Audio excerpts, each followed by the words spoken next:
আসসালামু আলাইকুম। সানজানা কিচেনে সবাইকে স্বাগতম। তোমরা সবাই কেমন আছো? তো চলে এসেছি আজকে আবারও আরেকটি রেসিপি শেয়ার করব বলে। আজকে আমি বানিয়েছি বিয়েবাড়ির স্টাইলে বুরহানি। তার আগে আমার সব বন্ধুদের জানাই ঈদের অগ্রিম শুভেচ্ছা। সবাইকে ঈদ মোবারক। দেখতে দেখতে ঈদ এসেই গেল, তো ভাবলাম বন্ধুদের সাথে একটা বুরহানির রেসিপি শেয়ার করি।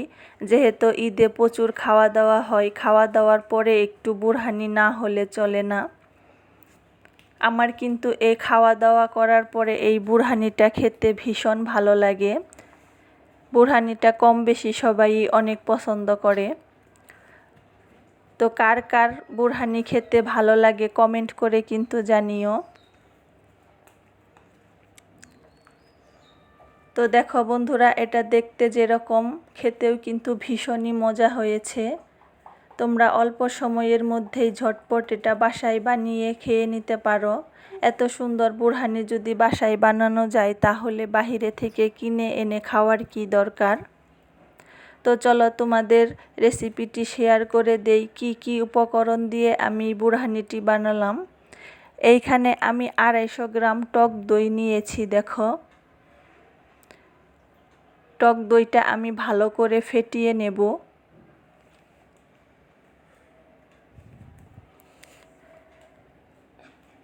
তো আমার ভিডিওটি যদি তোমাদের ভালো লেগে থাকে লাইক কমেন্ট শেয়ার করে দিও।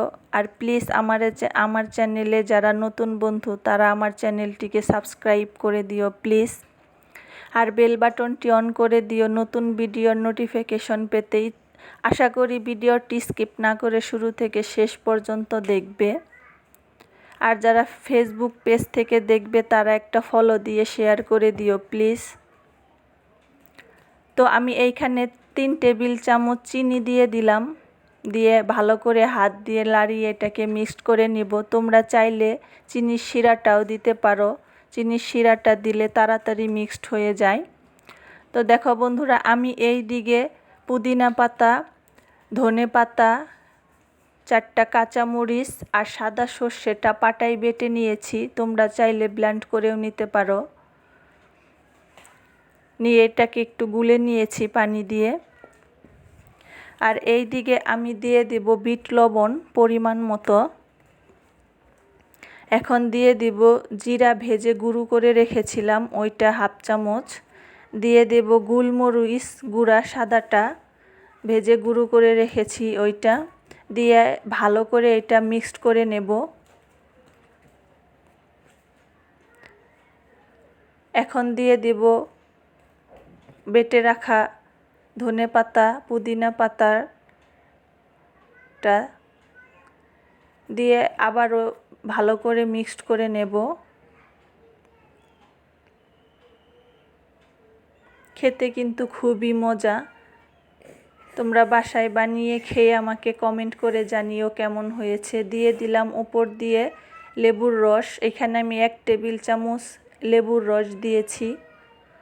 তো দেখো বন্ধুরা, এটা আমার কতটা ঘন হয়েছে। তোমরা চাইলে এটা সাথে পানি অ্যাড করে একটু পাতলা করেও নিতে পারো, কিন্তু আমার বুরহানিটা একটু ঘন ঘন থাকলেই খেতে ভালো লাগে। তো দেখো বন্ধুরা, এটা আমার বানানো হয়ে গেছে। তো আজ এই পর্যন্তই। ভালো থেকো। চলে আসবো আবার আরেকটি নতুন ভিডিও তোমাদের সাথে শেয়ার করব।